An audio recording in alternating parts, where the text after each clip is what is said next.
Hello everyone, commerce topper में आप सभी का एक बार फिर से स्वागत है, वेलकम है। आज हम इनकम टैक्स की अपनी एक नई सीरीज स्टार्ट करने जा रहे हैं। ये इनकम टैक्स की सीरीज है, इसको मैं कहूँ कि ये इनकम टैक्स और डायरेक्ट टैक्स, ये दोनों इसको हम कह सकते हैं, क्योंकि ये बीकॉम, बीबीए, एमकॉम और एमबीए, ये इन सब के लिए बहुत ही बेनिफिशियल होने वाली है। हम इसमें इनकम टैक्स और डायरेक्ट टैक्स दोनों का एक्सपोजर इसमें हम साथ रखेंगे। डायरेक्ट टैक्स, इनकम टैक्स में जहां इंडिविजुअल के बारे में, इंडिविजुअल के टैक्सेशन के बारे में बात की जाती है, वहीं पर डायरेक्ट टैक्स में इंडिविजुअल प्लस कंपनीज के बारे में बात की जाती है। तो हम यहाँ पर इनकम टैक्स और डायरेक्ट टैक्स दोनों का हम इसमें एक्सपोजर लेकर चलेंगे। और जैसा मैंने आपको बताया कि बीकॉम, बीबीए, एमकॉम और एमबीए दोनों के लिए बहुत ही बेनिफिशियल होने वाली है। ये सीरीज हम अपने कॉमर्स टॉपर चैनल पर फ्री ऑफ कॉस्ट आपको प्रोवाइड कराने वाले हैं।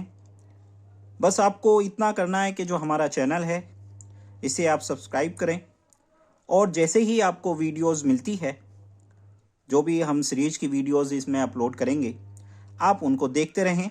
और हाँ, साथ साथ अपने नोट्स भी आप बना लें। हम आपको ये एडवाइस करेंगे कि आप अपने नोट्स बना लें। कुछ बच्चे कहते हैं कि सर पीडीएफ भी हमें आप दे दीजिए। समय समय पर अगर सुविधा उपलब्ध रही तो हम आपको पीडीएफ भी उपलब्ध करा देंगे, पर हम आपको सजेस्ट करेंगे कि आप अपने नोट्स जो हैं वो सबसे पहले तैयार करें। तो चलिए आज से हम स्टार्ट करते हैं हमारी जो ये पहली सीरीज है हमारे इनकम टैक्स की, इसको हम स्टार्ट करने वाले हैं। इसका सबसे पहला मैं कहूँ, आज हमारा जो टॉपिक है वो है हमारा रेजिडेंशियल स्टेटस। रेजिडेंशियल स्टेटस में क्या देखा जाता है कि कोई रेजिडेंट है, उसको हम ओआर कहेंगे, ऑर्डिनरी रेजिडेंट, या वो एनओआर है, नॉट ऑर्डिनरी रेजिडेंट, या वो एनआर है, नॉन रेजिडेंट है। हमें इन तीन चीज़ें डिफाइन करनी है। और ये रेजिडेंट कौन हो सकते हैं? ये कोई इंडिविजुअल हो सकता है, एक व्यक्ति हो सकता है, उसमें मेल फीमेल कोई भी आ सकता है, मेल फीमेल। इसमें एचयूएफ हो सकते हैं, जिसको हम हिंदू अनडिवाइडेड फैमिली कहते हैं। इसमें कंपनीज हो सकती हैं, ठीक है, चाहे वो दोनों तरह की कंपनीज हम इसमें देखेंगे, चाहे वो डोमेस्टिक हो, इंडियन कंपनी हो, या दूसरी हो गई आपकी फॉरेन कंपनी जो विदेश में बनती हैं, जो विदेश में रजिस्टर्ड होती हैं। तो दोनों कंपनीज का हम रेजिडेंशियल स्टेटस इसमें देखेंगे। एक इसमें हम देखेंगे कि हमारे बॉडी ऑफ इंडिविजुअल या हमारे एओपी, एसोसिएशन ऑफ पर्सन, तो इनका भी हम रेजिडेंशियल स्टेटस देखेंगे। तो ये थी हमारी आज का हमारा जो है, कोशिश करेंगे कि हम इन सब एस्पेक्ट को कवर कर सकें। अगर कुछ रह जाता है तो नेक्स्ट वीडियो में हम आपको ज़रूर उसको प्रोवाइड करा देंगे। सबसे पहला हम करेंगे इंडिविजुअल का। इंडिविजुअल का रेजिडेंशियल स्टेटस हम किस तरह से करेंगे, उसके बारे में हम बात करेंगे।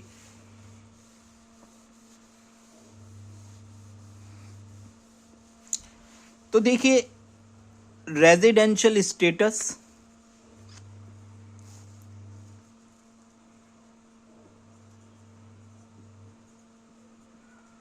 फॉर इंडिविजुअल, ठीक है। इंडिविजुअल, चाहे वो मेल हो या फीमेल हो। तो इसका रेजिडेंशियल स्टेटस निकालने के लिए सबसे पहले आपको दो कंडीशनों का ध्यान करना पड़ेगा। एक होती है हमारी basic condition. First basic condition, मूलभूत शर्तें जिनको कहा जाता है, हिंदी में मैं बताता चलूंगा, आप नोट करते रहिएगा। तो बेसिक कंडीशन, और दूसरी होती है हमारी एडिशनल कंडीशन। एडिशनल कंडीशन जिसको कहते हैं हम अतिरिक्त शर्तें। आप हिंदी जो हैं, जो हिंदी भाषी हैं स्टूडेंट, वो इसको नोट डाउन करते रहें। तो बेसिक कंडीशन में पहली जो बेसिक कंडीशन मैं कहूँ ए, तो वो होती है 182 डेज, 182 दिन इंडिया में वो रहा हो, उसका स्टे इंडिया में रहा हो।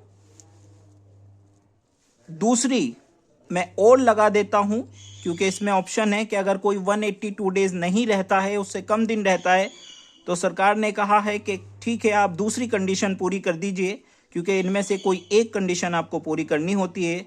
तो दूसरी कंडीशन कहती है 60 डेज, 60 दिन आप भारत में रहे हों, प्लस 365 डेज, 365 दिन आप भारत में रहे हों 4 प्रीवियस ईयर में। कौन से 4 प्रीवियस ईयर? पिछले, यानी कि जिस प्रीवियस ईयर में आप बात कर रहे हैं उस प्रीवियस ईयर से पिछले 4 साल, यानी कि कुल मिला के 5 साल हो जाएंगे। एक वो प्रीवियस ईयर जिसमें आप देख रहे हैं और उसके पिछले 4 साल। तो एक प्रीवियस ईयर में तो वो 60 दिन रहा हो और उसके पिछले 4 प्रीवियस ईयर में वो 365 दिन भारत में रहा हो। तो इनमें से अगर कोई एक कंडीशन, कोई भी एक कंडीशन आपको पूरी करना अनिवार्य है, कोई भी एक कंडीशन आपको बेसिक कंडीशन में से पूरी करना अनिवार्य है। अब बात करते हैं हम एडिशनल कंडीशन की। एडिशनल कंडीशन में सबसे पहली कंडीशन क्या होगी? बेसिक कंडीशन भी बता देता हूं। एडिशनल कंडीशन में आपको 730 डेज इन 7 ईयर के पिछले 7 सालों में, मैं इसको दोबारा लिख देता हूं, इन लास्ट 7 ईयर, पिछले 7 सालों में वो 730 दिन भारत में रहा हो।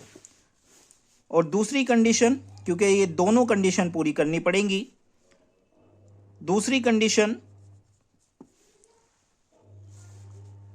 2 year in last 10 year. Last 10 year, पिछले 10 सालों में वो 2 साल भारत का OR रहा हो, सामान्य नागरिक रहा हो।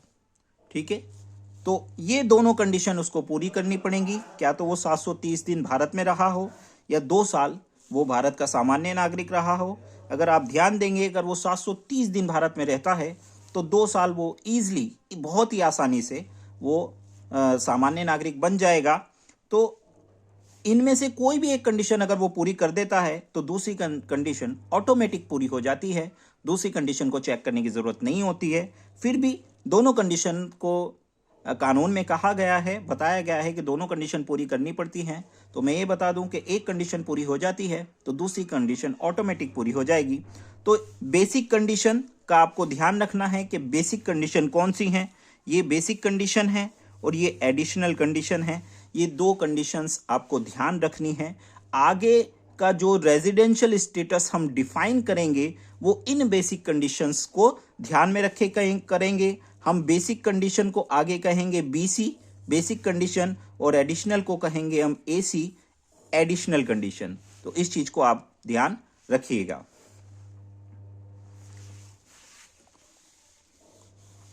अब हम ने ये जान लिया है कि बेसिक कंडीशन और एडिशनल कंडीशन क्या होती हैं।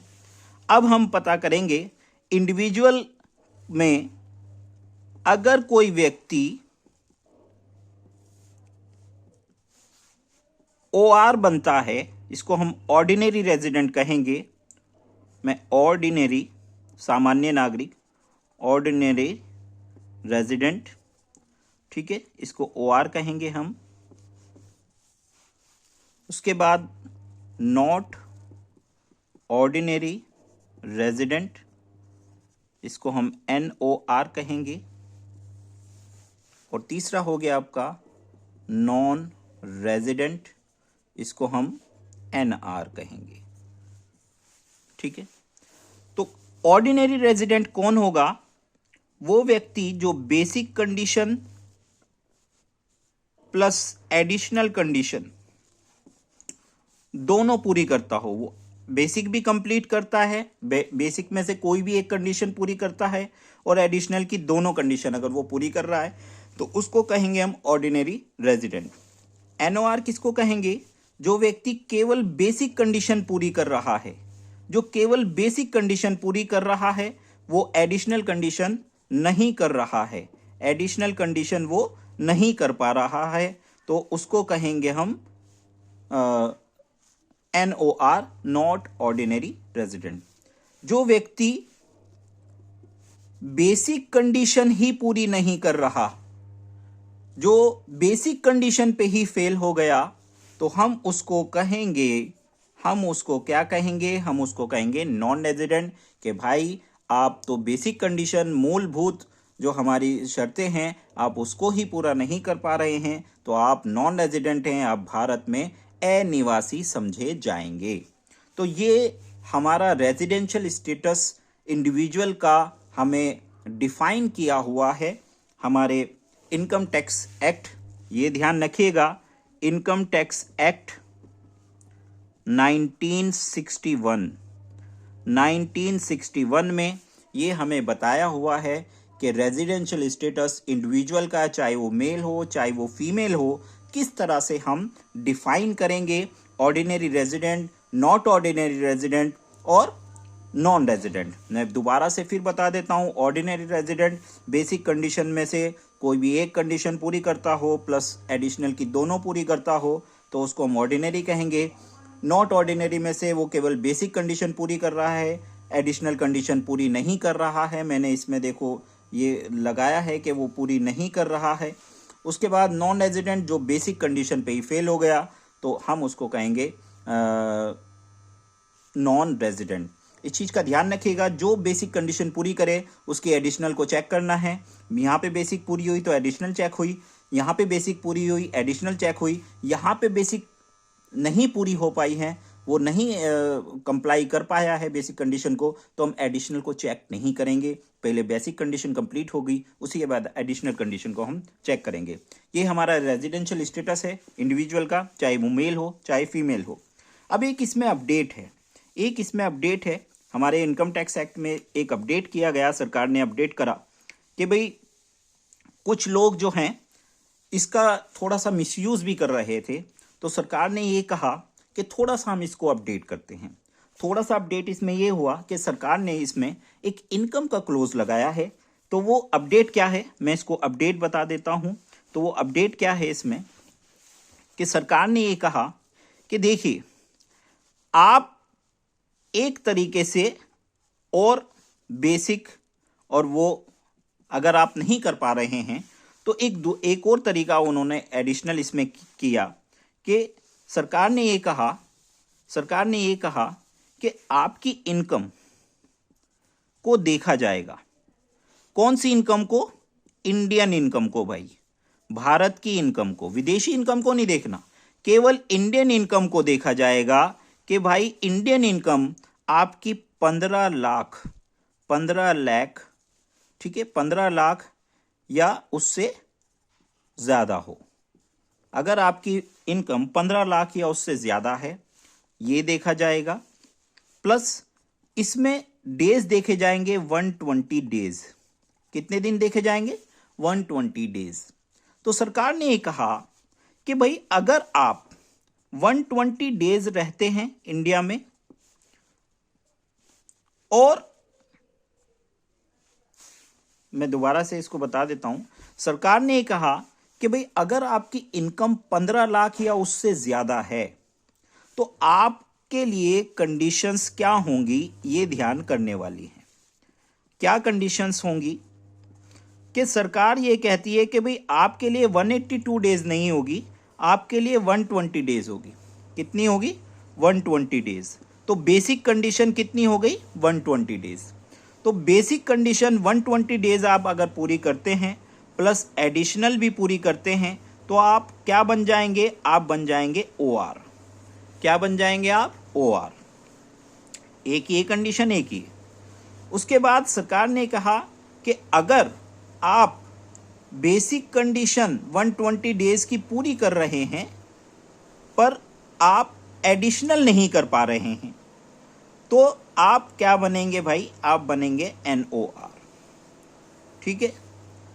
और फिर सरकार ने कहा कि भैया अगर यहां भी आप फेल हो गए, 120 दिन भी आप नहीं रह पा रहे हो, हाँ इनकम आपकी 15 लाख या उससे ज़्यादा है पर 120 दिन आप नहीं कर पा रहे हो, तो भाई अब आप NR ही हो।